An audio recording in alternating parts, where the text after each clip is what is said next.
Have you realized that busyness is a heart issue? Our culture is obsessed with staying busy, but it comes at the cost of our freedom.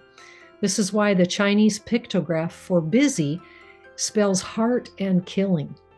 Hi, I'm Janet Robinson, and I'm the founder of Awaken Arise International. And as we enter this busy holiday season, I'm about to teach a short course on a very important topic: entering and living from rest.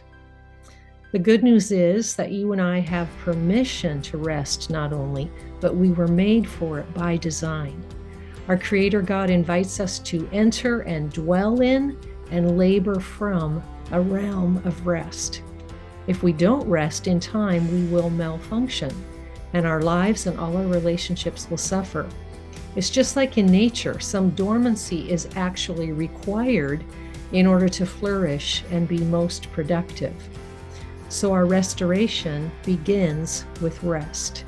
And I'd love to invite you to pause for a few hours this weekend, Sunday, Monday, and Tuesday evening, to discover together how to be restored to our natural, sacred rhythms of rest. I hope to see you there.